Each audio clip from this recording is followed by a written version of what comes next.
like in the UK, you know, go to Victoria Albert Museum. I always say that. And the first place you go to Maharaj Ranjit Singh, see the kursi that's there. That's like the first thing you should do and go and see. And they'll have a few the Shastras from the Anglo-Sikh wars, but you actually go and see and read what's going on. Well, how do they get the kursi? Go and see the Kohinoor, right? All these things that you see from history, right, that's preserved is important because it relates to you. It relates to our identity or how, like, I always ask this with even ethnic minorities, why are we in this country? Have you ever thought about it?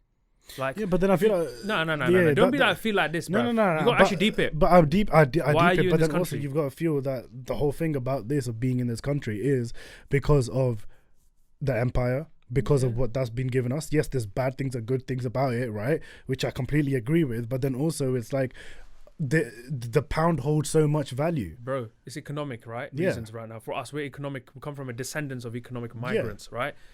Vitamin D we're lacking, and iron we're lacking. Course, we're struggling out here, right? And weather is so much more better back home, right? We've done Kitty Body.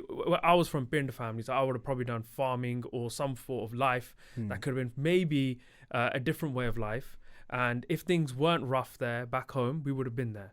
Of course, 100%. Yeah, but the thing is, things were rough. That's why we're here. I know, and that's a sad thing about us, because then that is where is the crucial time where we need to preserve our history, preserve our culture, and actually go back and learn about it and spread that across the youth. Yeah, but then again, it's like you are merging with another culture that's here as well. So you cannot neglect the culture that's over here. Yeah, of course we're born here. We're born here. Yeah. We're born here. But that's the thing. You've also got to embrace what's back home. But deep down, we're born here, but we can't fully embrace it all.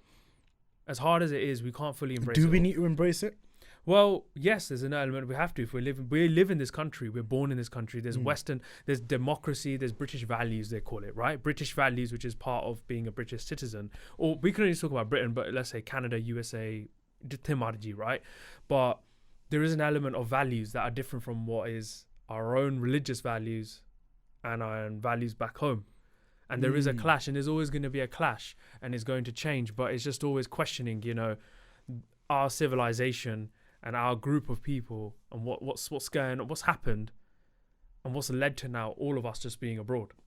Yeah, but then again, I feel like, yes, I get where you're coming from, but then it's like that is very easier to say than it being done. I think the only thing you can do is just educate yourself. What's happened has happened, but we can learn, we can educate, we can spread the word of what, like example, you're now mentioning, you're going to tell the next gen about the Saini dynasty. Yeah. That's a small thing. That's a big deal. To tell your next gen of what that legacy, that bloodline means. Yeah, of course. What responsibilities it carries. Yeah? Yeah, it's true. I feel like end of the day, it relays back to you as an individual, right?